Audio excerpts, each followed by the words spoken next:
Hello everyone, this is CS संगीत Kedia from संगीत Kedia academy. आज का जो लेक्चर है, I am going to discuss in today's lecture the amendments applicable for June 2023 exam. Amendments applicable for June 2023 exam. Now the question is relating to which paper, किन papers के amendment की हम बात करने जा रहे हैं। यहां पे हम दो पेपर्स के अमेंडमेंट की बात एक साथ करेंगे, दोनों में सेम अमेंडमेंट्स हैं। One is securities laws and capital market paper, जो आपका एग्जीक्यूटिव प्रोग्राम में मॉड्यूल 2 में है। एग्जीक्यूटिव प्रोग्राम मॉड्यूल 2, एंड दूसरा आपका पेपर आपका that is corporate funding and listing in stock exchanges, जो कि आपका प्रोफेशनल प्रोग्राम का पेपर है। इन दोनों पेपर से रिलेटेड अमेंडमेंट्स हम एक साथ डिस्कस करेंगे आज के लेक्चर में, क्योंकि दोनों में सेम अमेंडमेंट्स हैं।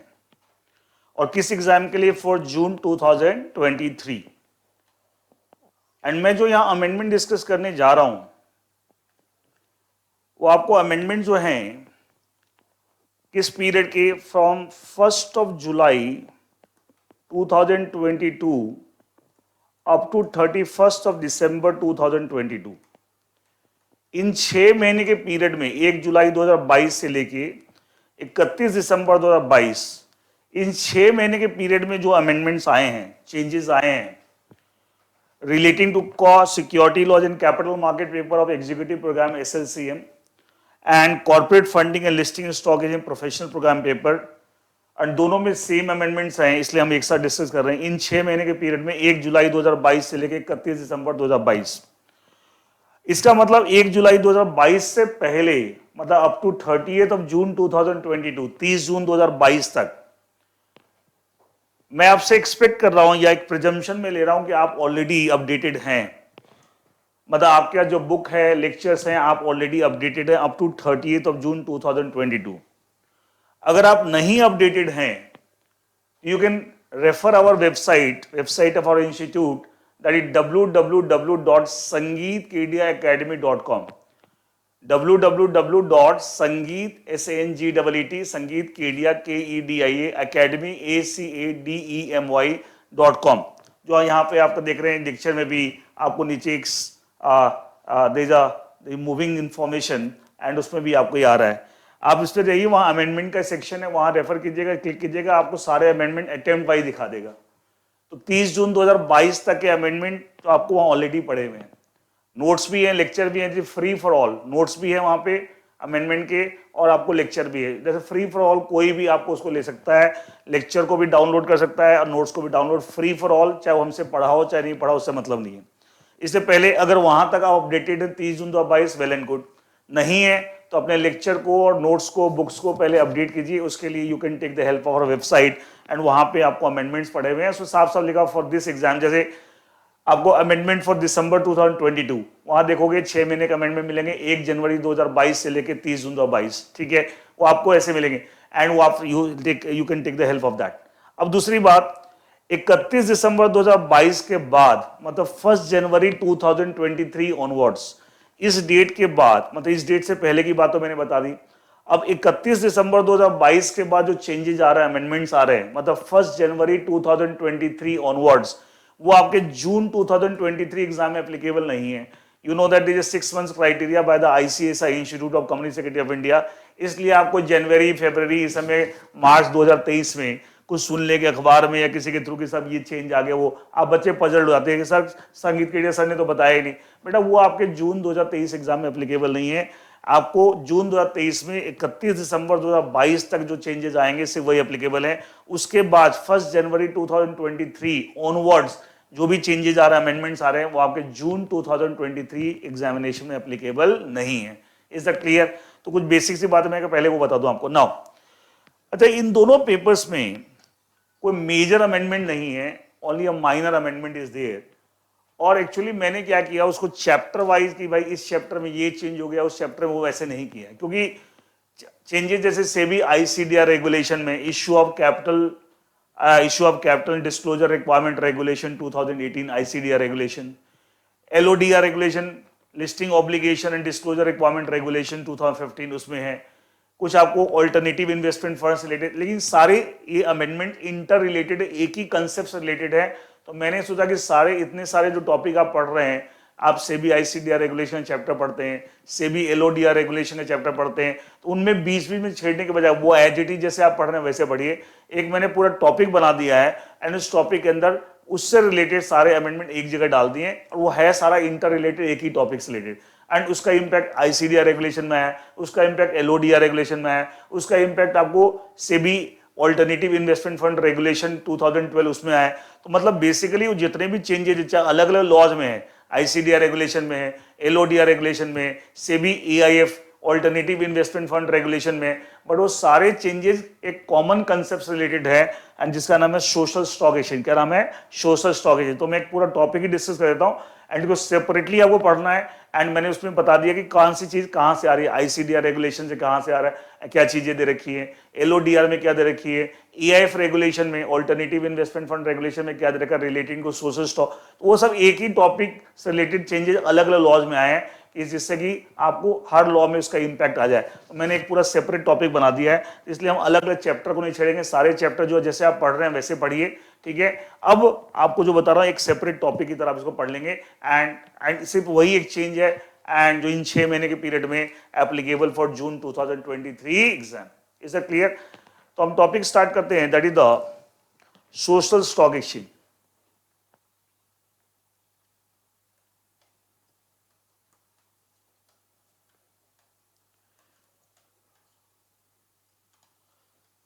देखिए एक नया कंसेप्ट है social stock exchange, it's a new concept. अच्छा, जब नया कंसेप्ट है तो क्या उसको लीगल फ्रेमवर्क प्रोवाइड करने के लिए कोई ना कोई लॉज को चेंज करने पड़ेंगे। तो उस कॉन्टेक्स्ट में सेबी ने इस कंसेप्ट को इंट्रोड्यूस कर दिया। सोचा अब ये क्या चीज हम डिस्कस करेंगे एंड उस कॉन्टेक्स्ट में सेबी ने, security exchange board of India ने सेबी आईसीडीआर रेगुलेशंस को अमेंड किया। You know that SEBI issue of capital and disclosure requirement regulation 2000, इसको अमेंड किया। उसमें एक नया चैप्टर डाला है, chapter 10A। Between chapter 10 and chapter 11, chapter 10A containing the provisions relating to the social stock exchange. इसका एक नया कंसेप्ट आ गया सोशल स्टॉक एक्सचेंज का एंड उसको लीगल फ्रेमवर्क प्रोवाइड करने के लिए SEBI has amended which law, SEBI ICDR regulation 2018। और क्या अमेंड किया, उसके अंदर एक नया चैप्टर डाल दिया, chapter 10A which contains the provisions relating to social stock exchange. अच्छा, सोशल स्टॉक एक्सचेंज का मतलब क्या? सबसे पहले हमने नाम तो ले लिया, हम बोले social stock exchange means a separate segment of a recognised stock exchange having nation wide trading terminal. वो कौन से स्टॉक एक्सचेंज है? NSC and BSC. You know that these are the stock exchange, national stock exchange Bombay, जो इसके nation wide trading terminal है, उसका एक separate segment बना दिया। उस सेगमेंट को, जो सेपरेट सेगमेंट, इसका तो कोई अलग से कोई स्टॉक एक्सचेंज सेटअप नहीं हुआ है, रादर एनएससी और बीएससी का एक सेपरेट सेगमेंट बना दिया और उस सेगमेंट को हम क्या बोल रहे हैं? Social stock exchange. अच्छा, ये जो सोशल स्टॉक एक्सचेंज है ये आपको क्या करेगा? इधर इट विल रजिस्टर, इधर या तो वो रजिस्टर है, किसको रजिस्टर करेगा? इट विल रजिस्टर द, दो social stock exchange is permitted to do the two things. Social stock exchange is a separate segment of a stock exchange. कैसे स्टॉक एक्सचेंज? जिसके nation wide trading terminal NSC and BSC, जिसको किस चीज की permission दी गई है? दो तरह काम की, to register not for profit organisation. आप बोलेंगे साहब ये क्या चीज होती है? अब इसके बारे में हम बात करेंगे, वो कंपनी लॉ वाला मत समझ लेना, ठीक है। यहां पे नॉट फॉर प्रॉफिट ऑर्गेनाइजेशन को डिफाइन किया हुआ है। एंड दूसरा, which is permitted to register and list the securities issued by the same not for profit organization। मतलब खाली ये कर सकती है एंड बीच में हम लिख रहे हैं एंड ऑब्लिक और, इसका मतलब क्या है, खाली ये कर सकती है social stock exchange, it is only registering the not for profit, और या ये खाली कर सकती है to register and list the security issued by not for profit organisation. Not for profit organisation क्या होता है ये बताऊंगा, या दोनों काम एंड लगाएं तो दोनों काम कर सकती है। देखिए मैं वो पढ़ता हूं इसका इंट्रोडक्शन सोशल स्टॉक एक्सचेंज का। SEBI has prescribed the framework for social legal framework for social stock exchange and for that purpose SEBI has amended inserted chapter 10A, chapter 10A under the SEBI issue of capital and disclosure requirements regulation 2018। And फिर बोला कि sir social stock है क्या, social stock means separate segment of a recognised stock exchange, कैसे recognised, which has got nation wide trading terminal, and ऐसे segment को जिसको हम सोशल स्टॉक एक्सचेंज बोल रहे हैं क्या परमिट है, permit to register what not for profit organisation and oblique और, दोनों में से एक काम कर सकती है, दोनों भी कर सकती है, और list the security issued by not for profit organisation, इसका मतलब रजिस्टर कर सकती है एंड लिस्ट कर सकती है security issued by not in according with the provisions of SEBI ICD regulation chapter 10 के प्रोविजन के अकॉर्डिंगली आप रजिस्टर कर सकते हैं और लिस्ट कर सकते हैं security issued by these organisation, और दोनों काम भी कर सकते हैं, एंड भी लगा हुआ और भी लगा हुआ है। तो अगर जैसे एनएससी बीएससी जो stock exchange having the nation wide trading, उसका एक सेपरेट सेगमेंट बना दिया जाए एंड वो सेपरेट सेगमेंट ये काम कर रहा है, इधर दिस और both, in that case that separate segment of the NSE and BSE will be called as the social stock exchange, will be called as the social stock exchange. Is that clear? Now moving on to the applicability of chapter 10A of SEBI ICDR regulation। जो chapter 10A जो नया add हुआ है उसकी applicability देखिए, applicability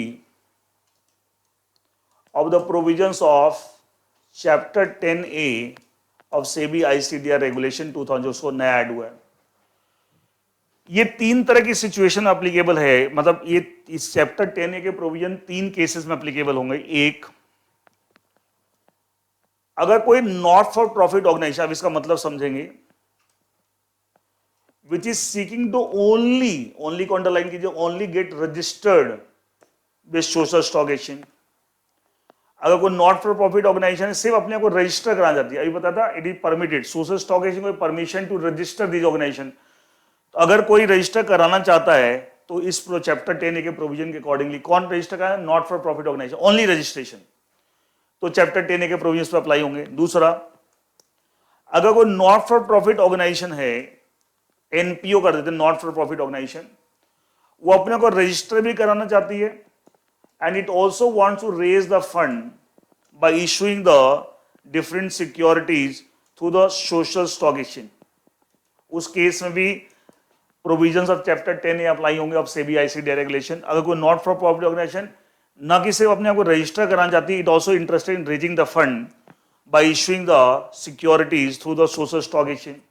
अच्छा देखो, दोनों चीज मिलाकर देखो, सोशल स्टॉक एक्सचेंज को किस बात की परमिशन है, इस बात करने की परमिशन है, इसकी परमिशन था ना कि वो आपको सिर्फ रजिस्टर कर सकती है या रजिस्टर्ड वो यूनिट्स इशू कर उसकी लिस्टिंग कर सकती है, तो हम ऐसे ही हम बोल रहे हैं, तो ये प्रोविजन इसके चैप्टर 10A के अकॉर्डिंगली आप लिस्टिंग करेंगे या रजिस्टर करेंगे, तो इसका मतलब रजिस्टर कौन कराएगा, ये सिर्फ रजिस्ट्रेशन, या आप रजिस्टर भी करा रहे हैं and you also want to raise the fund by issuing the units और securities through the social stock exchange and then उसकी लिस्टिंग हुई। जब आप फंड रेज करेंगे थ्रू सोशल स्टॉक एक्सचेंज, फिर उसकी लिस्टिंग होगी एंड वो लिस्टिंग करने की परमिशन सोशल स्टॉक एक्सचेंज को है। तीसरा, अगर आपको एक ये नया कंसेप्ट और है, कोई अगर फॉर प्रॉफिट सोशल इंटरप्राइज है, अब ये क्या चीज है अभी बात करेंगे, फॉर प्रॉफिट सोशल इंटरप्राइज है और वो अपने आप को रिकॉग्नाइज करवाना चाहते हैं as a social enterprise, as a social enterprise, तो वो कैसे रिकॉग्नाइज करवाएंगे, उसके लिए क्या प्रोविजन फॉलो करने पड़ेंगे, कैसे एप्लीकेशन लगेगी, क्या कंडीशन आप फुलफिल करेंगे, तब जाके you can be recognise and as a social enterprise. तो उसके प्रोविजन भी चैप्टर 10A में दे रखे हैं और चैप्टर 10A के प्रोविजन केस में अप्लाई होते हैं। इसका chapter 10A of SEBI ICDR regulation जो नया ऐड हुआ है, किस किस केस में लगेगा, अगर कोई नॉट फॉर प्रॉफिट ऑर्गेनाइजेशन सिर्फ अपने आप को रजिस्टर कराना चाहती है on a social stock exchange, तब उस particular not for profit organisation को रजिस्ट्रेशन कराने के लिए on a social stock exchange provisions किसके फॉलो करने पड़ेंगे, provisions of chapter 10A of SEBI ICDR regulation 2018। दूसरा, अगर कोई not for profit organisation not only registration कराना चाहती है on a social stock exchange, plus वो फंड भी रेज करना चाहती है by issuing the securities through the social office की लिस्टिंग होगी, तो उस केस में भी उसे इस फैक्टर के प्रोविजन, क्या प्रोविजन सबके चैप्टर 10A में प्रोविजन है, बट क्या इस केस के लिए, केस नंबर 1 के लिए क्या प्रोविजन अलग होंगे, इसके लिए प्रोविजन अलग होंगे, इसके लिए प्रोविजन अलग होंगे। तो 3 तरह के प्रोविजन है अंडर चैप्टर 10A एंड वो 3 केस हमने बता दिए। और लास्ट है अगर कोई फॉर प्रॉफिट सोशल इंटरप्राइज, ये अलग कंसेप्ट है, और वो अपने आप को रिकॉग्नाइज करवाना चाहिए social enterprise, again it will follow the provisions of it want to be identified और recognise as a social enterprise, तो उस केस में भी it has to get it done in according with the provisions of chapter 10A। इस chapter 10A के same provision तीनों case में नहीं लगेंगे, चैप्टर 10A के प्रोविजन लग रहे हैं। चैप्टर 10A के अंदर भी आपको अलग अलग सेट ऑफ प्रोविजन है, one set of provision for this case, another set of provision for this case, another set of provision for this case, but ultimately सारे हैं चैप्टर 10A के अंदर, इसलिए हम लोग चैप्टर 10A के प्रोविजन इनकी केस में अप्लाई होंगे। अब सवाल उठता है साहब नॉट फॉर प्रॉफिट ऑर्गेनाइजेशन क्या चीज है, और दूसरा फॉर प्रॉफिट सोशल इंटरप्राइज क्या है। ये दोनों टर्म, क्योंकि ये टर्म बार बार आ रहे हैं and we should know the meaning of this. देखिए नॉट फॉर प्रॉफिट ऑर्गेनाइजेशन हम किसको बोल रहे हैं,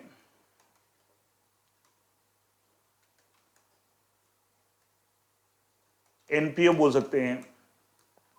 नॉट फॉर प्रॉफिट ऑर्गेनाइजेशन अब बोले मीन्स अ सोशल इंटरप्राइज, या ये कॉमन टर्म है, दोनों में यूज होगा, इसके लिए भी and for profit social enterprise, दोनों के लिए। बेसिकली ये सोशल इंटरप्राइज है एंड साथ में इनमें से कोई एक entity, any of the following entity, इनमें से कोई भी आप एंटिटी हैं और साथ में आप सोशल इंटरप्राइज हैं, then you will called as the not for profit organisation. If you are any of the following entity जो मैं बताने जा रहा हूं एंड साथ में आप सोशल इंटरप्राइज हैं, then you can be called as not for profit organisation for the purpose of provisions of chapter 10A of SEBI ICDR regulation 2018। क्या एंटिटी है देखिए, पहला आपको चैरिटेबल ट्रस्ट है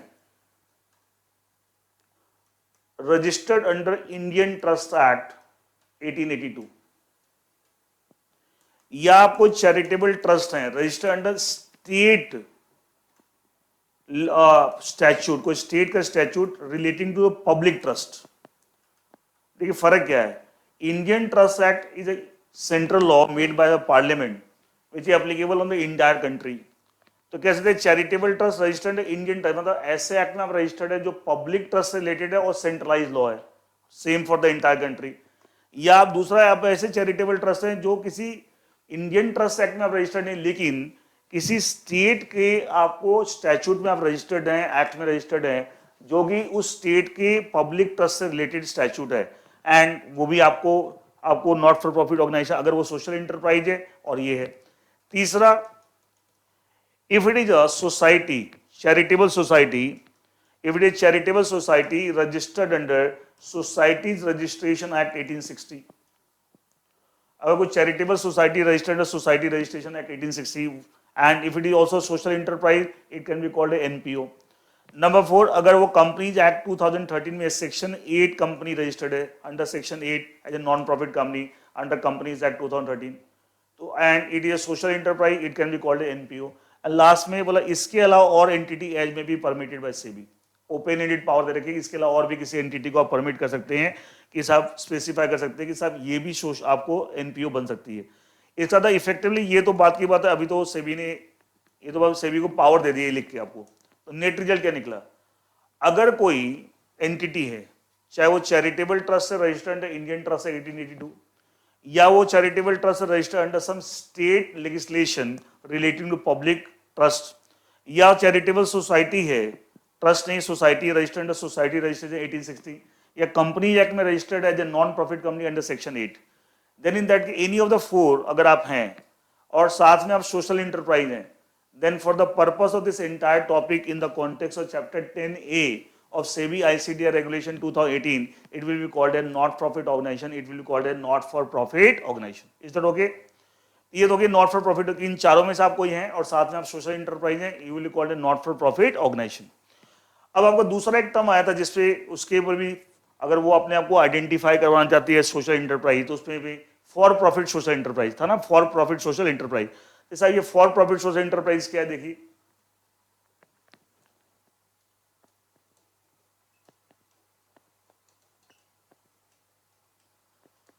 फॉर प्रॉफिट सोशल इंटरप्राइज को कैसे define किया है, for profit social enterprise how it has been defined, it says that या तो ये कंपनी होगी बट ट्रस्ट नहीं है, सोसाइटी नहीं है। या तो एक कंपनी होगी या कोई बॉडी कॉर्पोरेट होगी। बॉडी कॉर्पोरेट जानते हैं anything which has got a separate legal entity, तो ट्रस्ट सोसाइटी वो सब हटा दिया।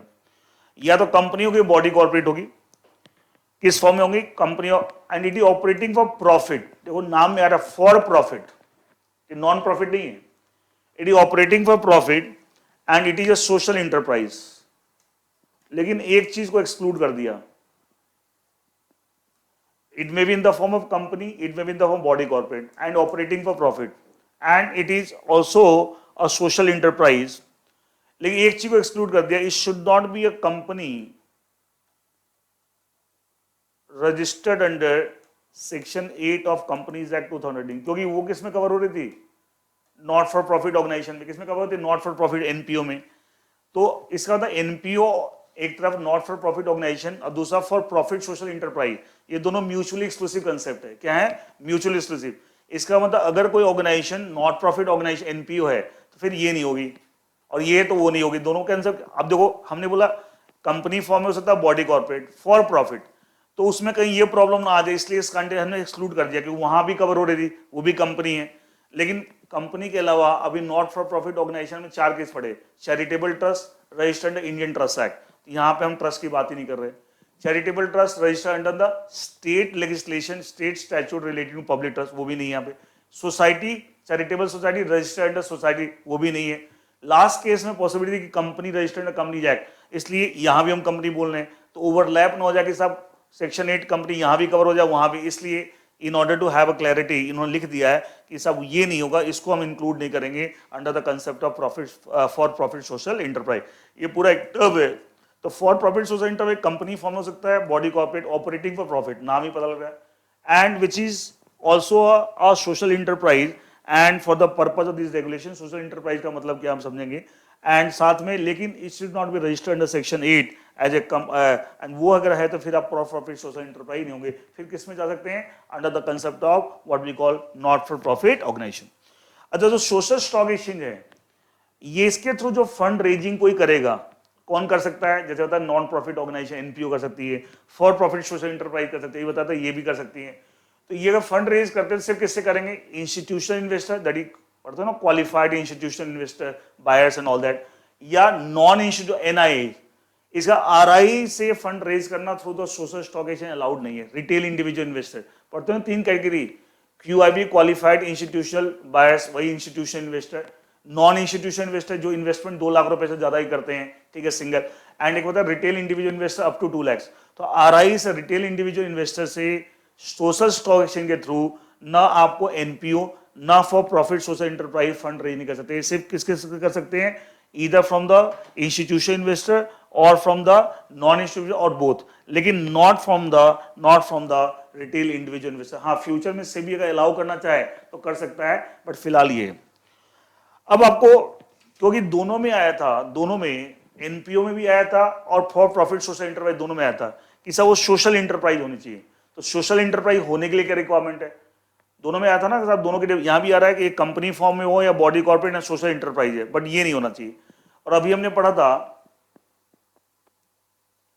कि सब not for profit organisation case में भी क्या है, सोशल इंटरप्राइज होना चाहिए और इनमें से कोई एक है, इनमें कोई, तो सोशल इंटरप्राइज तो दोनों में कॉमन है। तो सोशल इंटरप्राइज का मतलब क्या लिखा, eligibility condition for being identified, तो इसका तो ये जो बात बता रहे हैं दोनों के लिए कॉमन है, एनपीओ के लिए भी और फॉर प्रॉफिट सोशल इंटरप्राइज।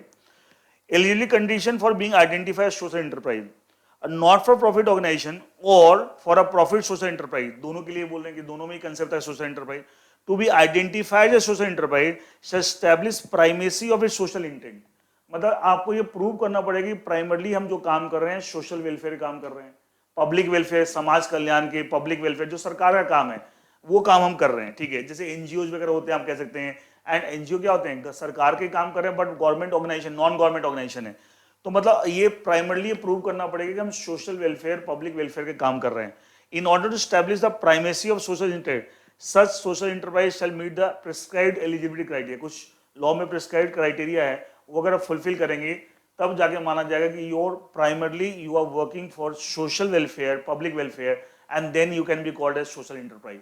तो सोशल इंटरप्राइज इसका तो कुछ प्रिस्क्राइब्ड एलिजिबिलिटी क्राइटेरिया है, अगर कोई ऑर्गेनाइजेशन उन क्राइटेरिया को फुलफिल करती है तो माना जाएगा इसका प्राइमरली जो काम करने का ऑब्जेक्टिव पर्पस क्या है, सोशल इंटेंट के लिए काम कर रहे हैं, for the public welfare, for social welfare, then it can be called as the recognise the social enterprise. तो अगर आप सोशल इंटरप्राइज हैं, साथ में इनमें से कोई कंडीशन फुलफिल करते हैं तो आप क्या कहलाएंगे, इनमें किसी एक में फॉल करते हैं, नॉट फॉर प्रॉफिट ऑर्गेनाइजेशन। अगर आप सोशल इंटरप्राइज हैं, चाहे कंपनी फॉर्म में हो चाहे बॉडी कॉर्पोरेट में हो, और आप ऑपरेट कर रहे हैं फॉर प्रॉफिट, कर रहे हैं फॉर प्रॉफिट, एंड आप नॉन सेक्शन 8 कंपनी नहीं है, ठीक है, तो वो क्या कहलाएगा, फॉर प्रॉफिट सोशल इंटरप्राइज। तो सोशल इंटरप्राइज है मतलब बता दिया, it is has to prove the primarily the intention of कि हम सोशल और पब्लिक वेलफेयर काम कर रहे हैं, एंड वो कब प्रूव होगा, if they fulfil the certain prescribed eligibility criteria, and company form में चाहे बॉडी को, लेकिन एक्सक्लूड क्या कर दिया, सेक्शन 8 कंपनी को एक्सक्लूड कर दिया, वो नहीं होनी चाहिए। वो हम कहाँ कवर कर रहे हैं, not for profit organisation. Is that clear, is that okay?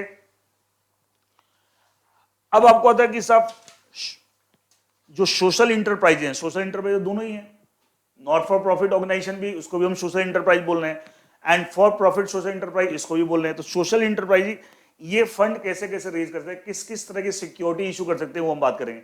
अगर हम सोशल इंटरप्राइज जब टर्म यूज कर रहे हैं, क्या दोनों की बात कर रहे हैं, नॉट फॉर प्रॉफिट ऑर्गेनाइजेशन की भी बात कर रहे हैं, एनपीओ की बात कर रहे हैं, as well as for profit social enterprise. ये पूरा एक टर्म है कि साहब एक ऑर्गेनाइजेशन को बोले type of organisation for profit social enterprise. अब बताते हैं ये आइडेंटिफाई करने के लिए सोशल स्टॉक एक्सचेंज को अप्लाई कर सकते हैं। बताते हैं कि साथ 3 तरह के केसेस में chapter 10A of SEBI ICDR regulation के प्रोविजन अप्लाई आपको होते हैं। Is that clear? So now we are going to discuss the fund raising by social enterprises. Social enterprises दोनों है for profit social enterprise as well as not for profit और NPO, दोनों ही आपके social enterprise है। मैंने आपको बताया ये कैसे कैसे फंड रेज कर सकते हैं। देखिए, fund raising by social enterprise,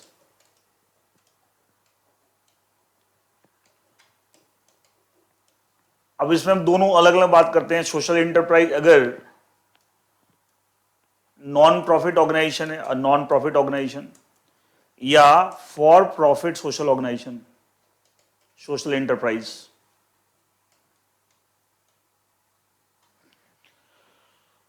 अगर if it is a case of non-profit organization, in this context SEBI ICDR regulation, अभी तक हम जो भी पढ़ रहे हैं सब प्रोविजन कहां से, सेबी आईसीडीआर रेगुलेशन 2018 के चैप्टर नंबर 10A जो कि नया ऐड हुआ बाय अमेंडमेंट। तो ये बोलता है कि साहब जो नॉन प्रॉफिट ऑर्गेनाइजेशन का social enterprise in the form of non profit organisation, it may raise the fund on a social stock exchange. किस तरह से आप कैसे फंड रेज कर सकते हैं on a social stock exchange, बताया था। सोशल स्टॉक एक्सचेंज भी रजिस्टर भी हो सकते हैं और आपको रजिस्टर करा के फंड भी रेज कर सकते हैं। एक तो होता है दे रखा है साहब, ये कैसे कैसे कर सकते हैं, by issuance of zero coupon, zero principal instruments. ये एक नया टर्म, आपको नया टाइप का इंस्ट्रूमेंट है, नई टाइप की सिक्योरिटी है। इसके थ्रू ये फंड रेज करते हैं through social by issuance of zero coupon, zero principal instrument. ये क्या होता है ये बताऊंगा। किसको इश्यू करेंगे, बताया था सोशल स्टॉक एक्सचेंज में सिर्फ कौन पार्टिसिपेट कर सकता है, इंस्टीट्यूशनल इन्वेस्टर या non institutional. Retail individual investor participate नहीं करे तो ऑब्वियसली उनको इश्यू भी नहीं कर सकते। दूसरा, क्योंकि नॉन प्रॉफिट ऑर्गेनाइजेशन है तो क्या कोई म्यूचुअल फंड की स्कीम अगर डोनेशन देना चाहें तो उस डोनेशन में के थ्रू भी ये फंड रेज कर सकते हैं। मतलब डोनेशन देने वाला डोनर ये हो गया सम स्कीम ऑफ म्यूचुअल फंड, और ये क्या, रिसीवर हो गया, तो उसके थ्रू फंड रेज कर सकते हैं, donation through mutual fund scheme. और उसका क्या तरीका हुआ वो सेबी उसका तरीका बताएगा। And lastly any other method as may be specified by SEBI. तो मेनली 2 चीजों की, तीसरा तो सेबी के ऊपर छोड़ दिया कि और भी मेथड सेबी बता सकता है। तो अगर कोई social enterprise in the form of non profit organisation है तो वो फंड कैसे रेज कर सकते हैं, through social stock exchange by issuance of zero coupon, zero principal instrument. Zero coupon, zero principal instrument क्या होता है ये मैं बताता हूं, ठीक है, विल डिस्कस दैट। नंबर 2, आपको बाय अगर म्यूचुअल फंड की स्कीम्स डोनेशन देती है in accordance with the provisions prescribed bye the SEBI, तो उस डोनेशन का पैसा एनपीओ भी रेज कर सकते हैं। और इसके अलावा और कोई मेथड और भी कोई तरीका जो सेबी स्पेसिफाई करेगा। अब इसमें है zero coupon, zero principal instrument, इसकी डेफिनेशन देखिए क्या बोलता है, zero coupon zero principal instrument means an instrument issued by whom, a non-profit organization which shall be कैसा non-profit, which shall be registered, which should be registered with the social stock exchange or of segment of a recognized stock. पता है social stock exchange क्या है? It's a separate segment of a recognized stock exchange having the nationwide trading terminal like NSE and BSE.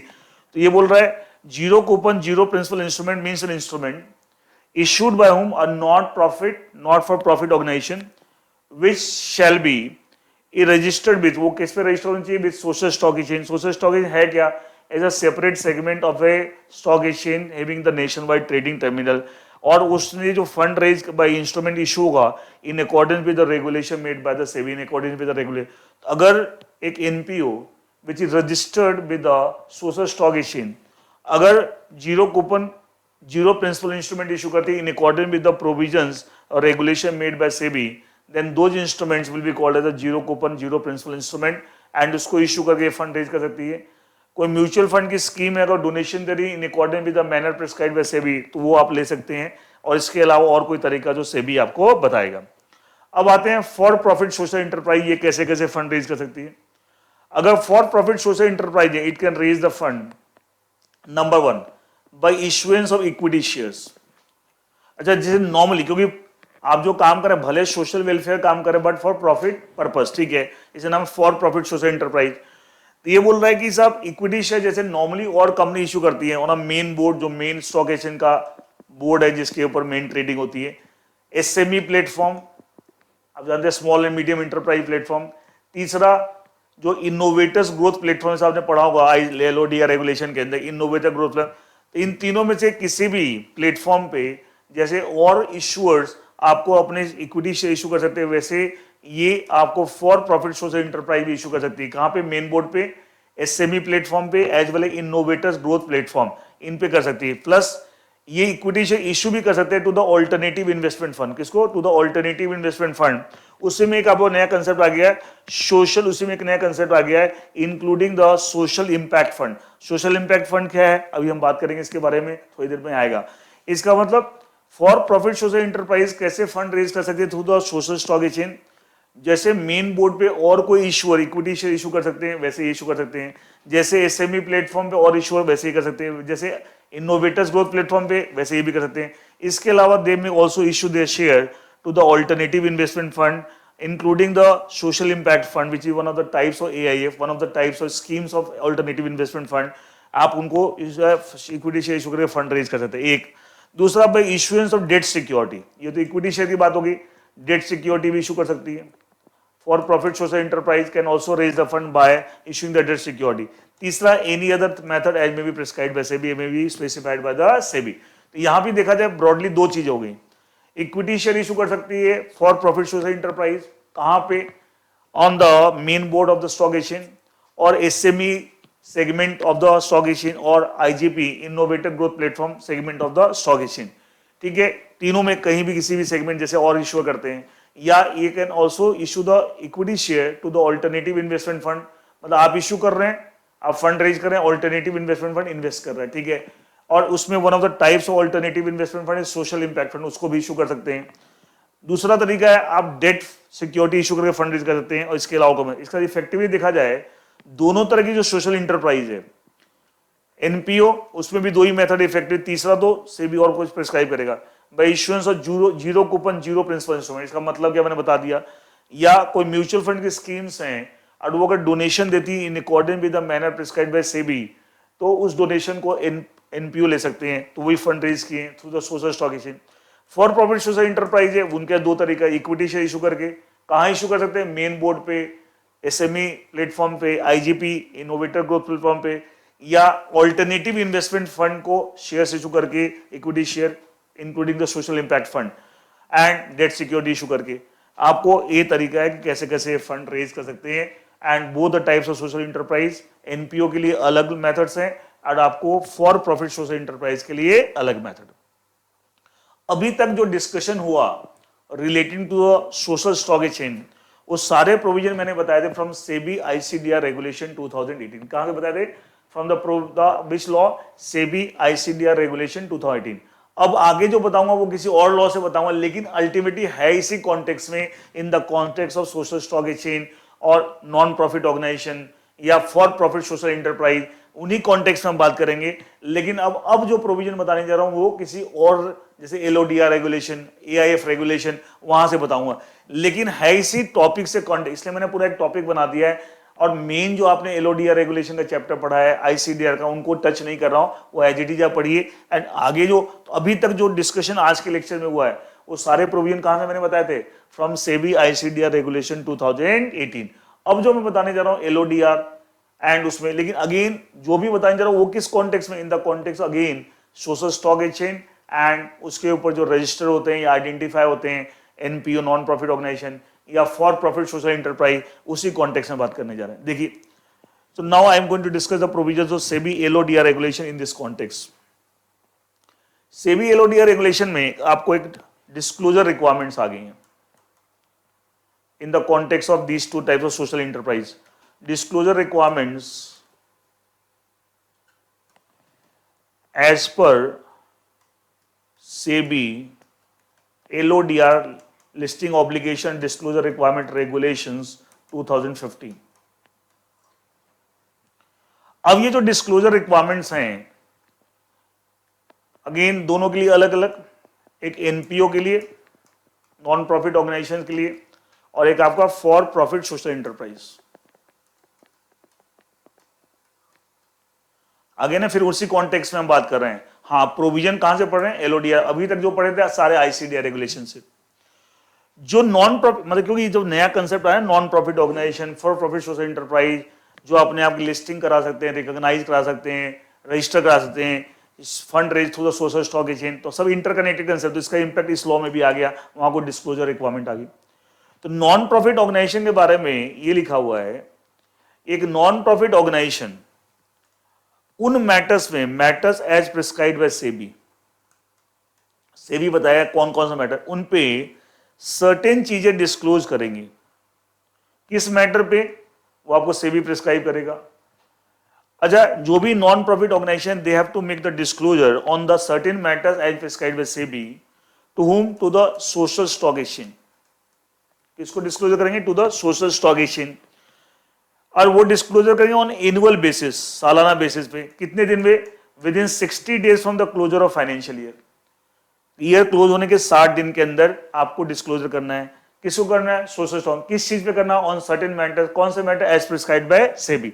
इसका मतलब देखिए क्या लिखा हुआ, a not for profit organisation registered on the social stock exchange, बताया था रजिस्टर्ड होते हैं, including a not for profit जो designated security listed on stock, मतलब क्या है, आप खाली रजिस्टर्ड हैं, आपने कुछ सिक्योरिटी, बताया था ना, दो तरह के हो सकता है, एक नॉट फॉर प्रॉफिट ऑर्गेनाइजेशन सिर्फ रजिस्टर्ड है on the social stock exchange, एक है वो रजिस्टर्ड भी है, साथ में फंड भी रेज कर रहा था सोशल स्टॉक है, दोनों पॉसिबिलिटी। याद है अभी हमने पढ़ा था कि सब 3 केसेस में chapter 10A of the SEBI ICDR regulation program apply होते हैं। तो पहला केस था कि कोई non profit organisation only wants to get registered on social stock exchange, दूसरा है रजिस्टर भी करना है, फंड भी रेज करना है। तो ये बोला दोनों तरह के आपको एनपीओ, जो सिर्फ रजिस्टर्ड है ऑन सोशल, या जो रजिस्टर्ड भी है और साथ में फंड भी रेज किया bye issuing the designated security, का मतलब वही जो ऊपर हमने पढ़ा है, वो कौन कौन सिक्योरिटी इशू कर सकते हैं। डेजिग्नेटेड सिक्योरिटी का मतलब जो हमने पढ़ा है कौन कौन सिक्योरिटी इशू कर सकते हैं, एक तो मैंने बताया वो आपको zero coupon, zero principal instrument issue कर सकते हैं to the institution investor and non institution investor. दूसरा, म्यूचुअल फंड स्कीम को डोनेशन देती है in according with the manner prescribed by SEBI, वो ले सकते हैं। तो वो जो सिक्योरिटीज हैं उसी को हम डेजिग्नेटेड सिक्योरिटी बोले, जिस तरीके से फंड रेज करना अलाउड है। उन डेजिग्नेटेड जिनकी, लेकिन क्या हो, not for profit organisation registered on social stock exchange including not for profit designated security listed, मतलब दोनों तरह की नॉट फॉर, जो सिर्फ रजिस्टर्ड है और दूसरा जिनकी सिक्योरिटीज भी आपको लिस्टेड है on the social stock, shall be required to make annual disclosure, annual basis पे, to the social stock exchange on matters which matters specified by SEBI with in how much time, within 60 days from the end of financial और within such period I may be specified. मतलब हमने 60 days तो लिख ही दिया from the end of financial year, लेकिन साथ वाला इसके अलावा भी कोई टाइम पीरियड सेबी प्रिस्क्राइब करता है, इसको चेंज कर देता है वो होगा, बट फिलहाल यही है। इसका मतलब जो भी एनपीओ जो सिर्फ registered on social stock exchange या ऐसे एनपीओ जो रजिस्टर्ड भी हैं और साथ में उसकी सिक्योरिटी भी listed on social stock exchange, कौन सी सिक्योरिटी अभी हमने पढ़ा कि वो zero coupon, zero principal instrument या म्यूचुअल फंड की स्कीम्स के थ्रू डोनेशन, वो सारी, तो उसकी रिस्पेक्ट में उसको डिस्क्लोजर करना है to the social stock exchange on the certain matters as prescribed by SEBI on annual basis with in how much time 60 days from the closure of the financial year, मतलब 31 मार्च से 60 दिन के अंदर। इसका मतलब 30 अप्रैल और 30 मई, मतलब अप्रैल तो 30 का ही होता है, तो पूरा अप्रैल का महीना मिल गया और मई 30 मई तक वो डिस्क्लोजर करने पड़ेंगे on certain matters as prescribed by SEBI to whom, to the social stock exchange. अब आते हैं इसके बारे में सेबी एलओडीआर रेगुलेशन क्या बोलता है, क्या डिस्क्लोजर रिक्वायरमेंट है फॉर प्रॉफिट सोशल इंटरप्राइजेज। इसके लिए बोल रहा है, अभी हमने पढ़ा कि कैसे कैसे सिक्योरिटी इशू कर सकते हैं। नॉर्मली जैसे और कोई इशूअर अपनी इक्विटी शेयर इशू करता है on the main board of the stock exchange और SME platform the stock exchange और the what we call the innovators growth platform, तो जैसे जिसका था आप एट पार या डेट सिक्योरिटी भी इशू कर सकते हैं, अभी पढ़ा था, उसको डेजिग्नेटेड सिक्योरिटी बोले in the context of this. इसका मतलब ये है कि जैसे और इशूअर आपको फंड रेज कर सकते हैं थ्रू द स्टॉक, वैसे आप भी तो कर रहे हैं, आप भी इक्विटी शेयर इशू कर रहे हैं, डेट सिक्योरिटी भी इशू कर रहे हैं, एंड दोनों पॉसिबिलिटी है। इसलिए इनके बारे में सीधा ये बोल दिया, जैसे और इशूअर्स, अदर इशूअर्स, जैसे और भी जो लिस्टेड कंपनीज हैं, इशूअर्स हैं जिनके share security listed on the stock exchange, जैसे उनके रेस्पेक्ट में डिस्क्लोजर रिक्वायरमेंट अप्लाई होते हैं of the SEBI LODR regulation, same disclosure requirement इसके लिए भी अप्लाई होंगे। इसका अलग से कोई डिस्क्लोजर रिक्वायरमेंट इसके लिए नहीं बताया, सीधा ये बता दिया जैसे और कोई इशूअर जिनके equity share listed on stock exchange, debt security listed है, and whatever the disclosure requirement they are required to make as per the provision SEBI LODR regulation, same disclosure requirement will also apply for profit social enterprises, उनको भी वही disclosure. इसका तो खाली एक sentence लिख दिया कि सब वही प्रोविजन, अलग से कोई प्रोविजन क्या है यहाँ पे, अलग से कोई डिस्क्लोजर रिक्वायरमेंट नहीं। देखिए लिखा हुआ for profit social enterprise who designated security listed, designated का मतलब वही कि सब इक्विटी शेयर आपने इशू किया मेन बोर्ड पे, सेमी प्लेटफॉर्म पे, इनोवेटर या डेट सिक्योरिटी इशू किया, shall comply with the disclosure requirement contained in SEBI LODR regulation 2015 with respect to the issuers who specified security listed on main board or SME exchange or innovator growth IGP innovators growth platform as the case में। इसका मतलब जैसे और कोई issuer जिनकी security यहाँ पे listed है, may be main board, may be SME exchange, SME platform और इनोवेटर ग्रोथ प्लेटफॉर्म, तो जैसे जिनकी लिस्टेड, जैसे वो डिस्क्लोजर नॉर्म्स फॉलो करते हैं, डिस्क्लोजर करते हैं एज पर SEBI, same disclosure requirement will also apply for profit, क्योंकि ये भी तो वही चीज कर रहा है, ये भी तो इक्विटी शेयर इशू कर रहा है, ये भी डेट सिक्योरिटी इशू कर रहा है, तो डिस्क्लोजर रिक्वायरमेंट इस पे भी वही लगेंगे जैसे और इशू पे लगते हैं जिनके आपके इक्विटी शेयर लिस्टेड है either on the main board और ऑन द एसएमई प्लेटफॉर्म और on the innovators growth platform.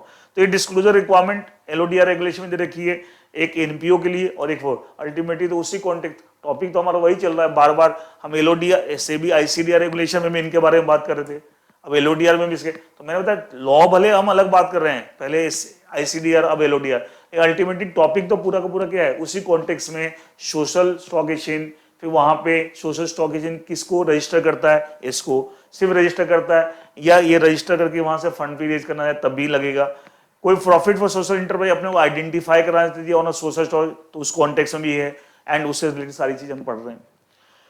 Now coming to the last aspect, investment in AIF, alternative investment fund.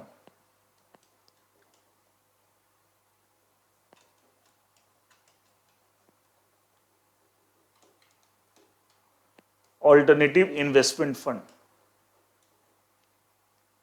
AIF, इस context में सेबी ने एक law बना रखा है, SEBI AIF regulations 2012, SEBI alternative investment fund regulation 2012। इसका जो रेगुलेशन 10 है वो उसमें कुछ चेंज आ गया, वो चेंज फिर इसी से रिलेटेड है, regulation 10 of the regulation that deals with investment in AIF. क्या चेंज आ गया, ये बोल रहा है कि सब जो एआईएफ है they may raise the fund from any investor, जिस इन्वेस्टर से आप फंड रेज कर रहे हैं। अच्छा, इन्वेस्टमेंट इन एआईएफ मतलब कोई इन्वेस्ट कर रहा है तो एआईएफ क्या करे, फंड रेज कर रही है, तो इन्वेस्टमेंट और पैसा एआईएफ में जा रहा है, इसका मतलब क्या है, AIF is raising the fund.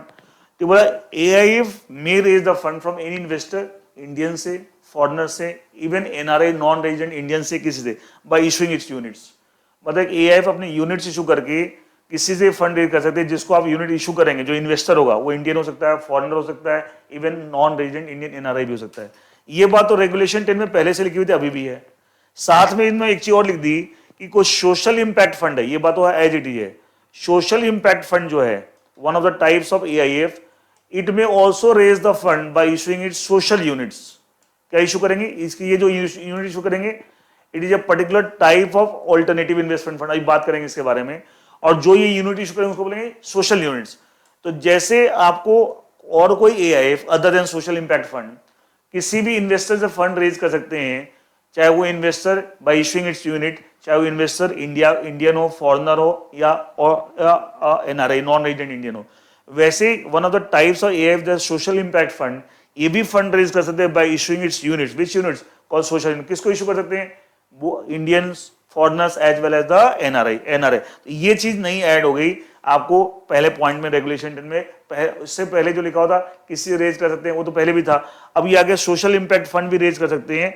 Social impact fund और स्कीम्स ऑफ सोशल में also issue the social units. और जो यूनिट इशू का नाम कहते हैं सोशल। तो सोशल यूनिट का मतलब क्या है बताऊंगा, सोशल इंपैक्ट फंड की डेफिनेशन क्या है, ये दोनों हम पढ़ेंगे अभी। तो ये चीज नहीं ऐड हो गई रेगुलेशन 10 के फर्स्ट पॉइंट में। सेकेंड पॉइंट बोल रहा है कि जो total corpus of A scheme, one scheme of AIF, एक एआईएफ की एक स्कीम का जो टोटल कॉर्पस है, जो ये security laws and capital market का जो एग्जीक्यूटिव प्रोग्राम पेपर, उसमें ये चीज इतनी डिटेल में नहीं है, लेकिन जो कॉर्पोरेट फंडिंग जो प्रोफेशनल का पेपर वहां डिटेल में है। तो मैं बता देता हूं, कोई बात नहीं, आप एग्जीक्यूटिव के बच्चे भी इसको सुनने कोई प्रॉब्लम नहीं है। एआईएफ के बारे में है, एग्जीक्यूटिव में भी सिक्योरिटी लॉ, कैपिटल मार्केट में, बट इतनी डिटेल में लॉ नहीं है, खाली ब्रॉडली के ऑल्टरनेटिव इन्वेस्टमेंट फंड क्या होता है। लेकिन कॉर्पोरेट फंडिंग पेपर जो प्रोफेशनल प्रोग्राम है उसमें थोड़ा डिटेल में है। तो मैं दोनों के एंगल से बता देता हूं। टोटल कॉर्पस एक पर्टिकुलर स्कीम ऑफ कोई भी, हर स्कीम जो एआईएफ की होगी, टोटल कॉर्पस होगा मिनिमम 20 करोड़ का। पहले ये 25 करोड़ था, अब ये 20 करोड़ हो गया है। तो अगर 25 करोड़ कहीं पढ़ रहे हैं कॉर्पोरेट फंडिंग वाले कुछ भी, तो उसको 20 करोड़ कर लेना। तो मतलब एक particular each scheme of the AIF, एक एआईएफ की कई सारी स्कीम हो सकती है। तो एक एआईएफ की जितनी भी स्कीम, हर एक स्कीम का कम से कम कॉर्पोरेट 20 करोड़ का होगा। ठीक है, ये पहले 25 करोड़ होता था, ये चेंज हो गया, अब क्या हो गया 20 करोड़ हो गया। ये तो आपको पहले से चेंज हो चुका है। अब इसमें एक चीज और क्या ऐड होगी, अगर वो सोशल, अगर कोई स्कीम, हम बोले ई स्कीम ऑफ द एआईएफ, तो सोशल इंपैक्ट फंड भी तो एक तरह से एआईएफ ही है, one of the types of AIF. लेकिन अब इसमें इन्होंने एक वो राइडर लगाया, हाउएवर अगर कोई सोशल इंपैक्ट फंड है, if it is the AIF in the form of social impact fund, तो उसकी हर एक स्कीम का जो मिनिमम कॉर्पस होगा, rather than 20 crore it will be 5 crores, 1/4, rather than 20 crore it will be 5 crore. It means total कोई भी अगर AIF है other than social impact fund, तो उसकी हर एक स्कीम, जितनी भी स्कीम्स को एआईएफ इशू लॉन्च करेगी, हर स्कीम का कम से कम कॉर्पस कितना चाहिए? 20 करोड़। जो पहले 25 करोड़ की रिक्वायरमेंट थी, बाद में 20 करोड़ हो गया। ठीक है, कहीं 25 करोड़ आपने अगर पढ़ा है या कहीं आपने देखा है तो उसको काट के 20 करोड़ कर लेना। ये तो पहले से ही आपको है। अब इसमें क्या, लेकिन अगर वो एआईएफ सोशल इंपैक्ट फंड है, one of the types of alternative investment fund, तो उसकी हर एक स्कीम में मिनिमम कॉर्पस कितना चाहिए? rather than 20 crore it is 5 crore, rather than 20 crore it is 5। लेकिन however each scheme of the social impact fund shall have a corpus of at least 5 crore। तो एक तो ये चीज नहीं ऐड हो गई, और ये पहले जो 25 करोड़ था उसकी जगह क्या हो गया? 20 करोड़ हो गया। 25 करोड़ की जगह क्या हो गया? 20 करोड़ हो गया। तो ये आप 25 की जगह ये 20 हो गया, और ये आपका नया सेंटेंस ऐड हो गया। सोशल इंपैक्ट फंड वाले केस में आपको मिनिमम कॉर्पस कितना चाहिए? rather than 25 करोड़ या 20 करोड़ चेंज हो गया, and it should be only 5 crore, it should be only 5 crore. और ऊपर जो आपका पॉइंट था कि साहब वो किसी से फंड रेज कर सकते हैं, उसमें हमने डाल दिया कि सोशल इंपैक्ट फंड भी किसी से फंड रेज कर सकता है, चाहे इंडियन, फॉरेनर, एनआरआई। कैसे? By issuing its units, and those units are called social units. ये दो, इसका मतलब रेगुलेशन 10 के और जो प्रोविजंस हैं ऑफ सेबी एआईएफ रेगुलेशन, वो एज इट इज हैं। सिर्फ 2 पॉइंट्स में चेंज आ गया। क्या कि पहला कि साहब एआईएफ फंड रेज कर सकती है by issuing its unit to any investor with Indian, foreigner, NRI. उसमें सोशल इंपैक्ट फंड भी कर सकती है किसी भी इन्वेस्टर से by issuing the social unit. फिर आपको total corpus of every scheme of the AIF कम से कम 25 करोड़ पहले था, अब क्या हो गया? 20 करोड़। और इसमें साथ में डाल दिया अगर वो AIF in the form of social impact fund है, तो minimum corpus of each scheme of social impact fund should be 5 crore, should be 5 crore. तो ये 2 पॉइंट्स में सोशल इंपैक्ट फंड, ये सब चीज। अच्छा, सोशल इंपैक्ट फंड भी अल्टीमेटली घूम फिर के रिलेट उसी जो रहा, वही social stock exchange, social impact, उससे रिलेटेड चीजें हैं। अब दो टर्म जो है social impact fund and social units, उसको जब पढ़ते हैं, social impact fund means an alternative investment fund, it's a type of AIF which invest primarily, नाम से पता लगा कहाँ इन्वेस्ट करेंगे, कि ऐसी ऑर्गेनाइजेशन, चाहे वो कंपनी हो, पार्टनरशिप फर्म हो, ट्रस्ट हो, ऐसी ऑर्गेनाइजेशन जो सोशल वेलफेयर काम कर रहे हैं, क्या उसमें पैसा लगाएंगे? तो ऐसे ऑल्टरनेटिव इन्वेस्टमेंट होंगे, क्या बोलेंगे? सोशल इंपैक्ट फंड, जो समाज पे इंपैक्ट डाल रहे हैं, समाज में सोशल वेलफेयर के लिए काम कर रहे हैं, by they are creating an impact on the society. Social impact fund means an alternative investment fund which invest primarily, कहाँ इन्वेस्ट करते हैं? इन सिक्योरिटी, यूनिट्स और partnership interest of social ventures, मतलब जो सोशल वेंचर्स, सामाजिक काम के लिए जो वेंचर्स ऑर्गेनाइजेशंस हैं, कंपनी है, पार्टनरशिप फर्म है, बॉडी कॉर्पोरेट, और security of social enterprises, social enterprise हमने पहले पढ़ा था, and which satisfy the social performance norm laid down by the fund, मतलब हर एक फंड का एक सोशल परफॉर्मेंस नॉर्म्स होगा कि भाई हम कब मानेंगे कि हम सोशल परफॉर्मेंस कर रहे हैं। तो अगर कोई ऑल्टरनेटिव इन्वेस्टमेंट फंड है और उसकी जो मेन इन्वेस्टमेंट है, major part of the total investment कहाँ हो रही है? ऐसी ऑर्गेनाइजेशन जो आपको सोशल वेंचर्स हैं या सोशल इंटरप्राइजेज हैं, उनकी सिक्योरिटीज, उनकी पार्टनरशिप, मतलब उनमें पैसा आप लगा रहे हैं, then those kind of funds are called as the social impact fund, that kind of funds are called as the. अच्छा, मतलब इसका मतलब वो फंड जिसको भी फाइनेंस प्रोवाइड कर रहा है, जिसको भी पैसा लगा रहा है, क्या अल्टीमेटली वो पैसा कहाँ यूज हो रहा है? In doing something which has a impact on the society, and that's why these kind of funds are providing the finance to such organisations which are doing something for the betterment of society, something for the social welfare, for the public welfare. That's why I consider these funds, these alternative investment funds, are ultimately helping in creating an impact on the society. That's why इस तरह के fund को नाम किया social impact fund. अच्छा, जो ये unit issue करते हैं और जिसके थ्रू फंड रेज करते हैं, ये तो आप पैसा लगा रहे हैं, दूसरे के ऑर्गेनाइजेशन में पैसा लगा रहे हैं, आउटफ्लो हो रहा है सोशल इम्पैक्ट फंड से, एंड वो ऐसे ऑर्गेनाइजेशन जो सोशल वर्क कर रहे हैं, पब्लिक वेलफेयर, उनके में आप पैसा लगा रहे हैं।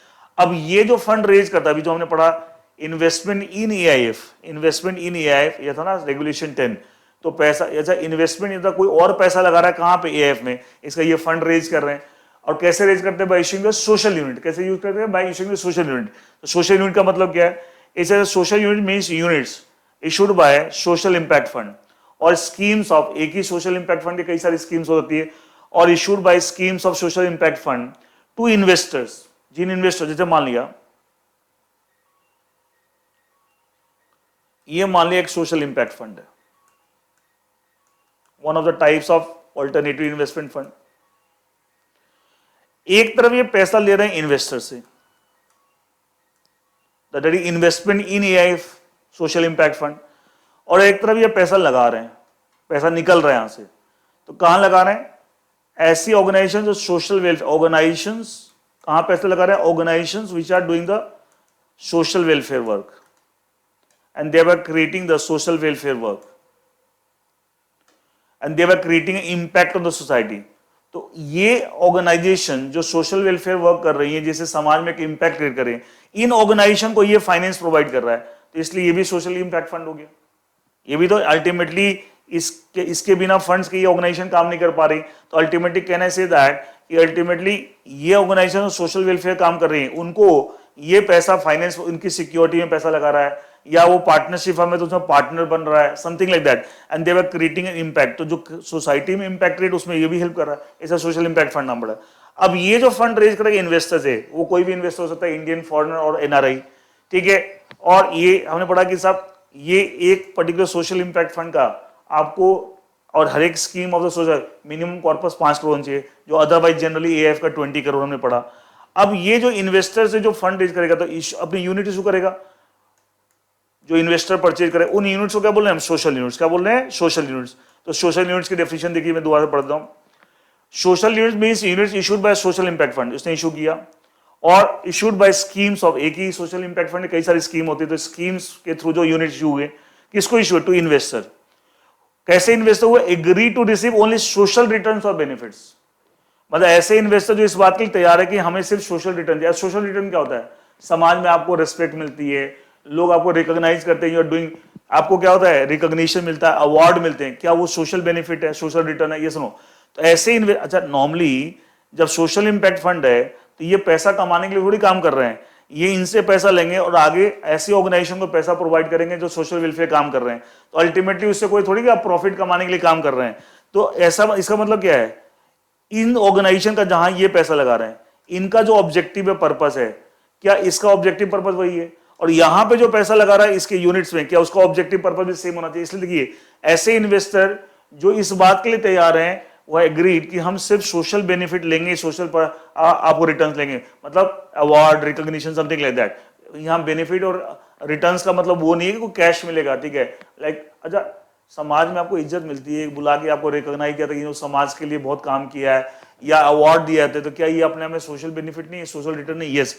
And no financial returns against the, ये लिख दिया है, कोई आपने जो पैसा लगाया, कंट्रीब्यूशन लगाया यहाँ पे, वो पैसा यहाँ आ रहा है, तो उस पैसे के अगेंस्ट आपको फाइनेंशियल रिटर्न नहीं चाहते हैं, ठीक है, वो मिलेगा भी नहीं। एंड रादर खाली सोशल रिटर्न चाहते हैं, मतलब रिकॉग्निशन चाहते हैं, अवार्ड चाहते हैं। अब ऐसे ही आपको, एंड तो ऐसे हम इस यूनिट्स को फिर तुम बताओ, social units means units issued by social impact fund और units issued by some scheme of the social impact fund, ठीक है, किसको? To investor. Which kind of investor? who have agreed to receive only social benefit or return, that is a recognition award, and no financial returns against their contribution। कल के दिन आप बोले कि हमने जितना पैसा यहाँ लगाया, जो यहाँ पे लग रहा है, उसके अगेंस्ट हमें फाइनेंशियल रिटर्न चाहिए, वो नहीं मिलेगा, उसके लिए वो पहले तैयार है, तभी आप यहाँ लगा रहे हैं। जो लोग तैयार नहीं, वो लगाएंगे नहीं, वो ऐसी सोशल इंपैक्ट फंड के यूनिट्स को परचेज ही नहीं करेंगे। And such units issued by social impact fund which are purchased by the investor where they were agreed to get only social return and no financial return, then in that case those units issued by the social impact fund or schemes of social impact fund to the investor, जिन्होंने इस terms and condition में units में invest किया कि हमें सिर्फ social return चाहिए, हमें कोई फाइनेंशियल रिटर्न नहीं चाहिए, those units issued by social impact fund are called as social units, called as the social, सब इंटर रिलेटेड चीजें उसके हिसाब से नाम पड़े, वो भी तो यूनिट्स हैं। And social impact fund issue ही क्या करती हैं? सोशल यूनिट्स इशू करती हैं, क्योंकि आपका ऑब्जेक्टिव पर्पस आपका पैसा कमाना नहीं है, आपको एक तरफ से ऐसे लोगों से पैसा इकट्ठा करना है जो समाज कल्याण के लिए काम करना चाहते हैं।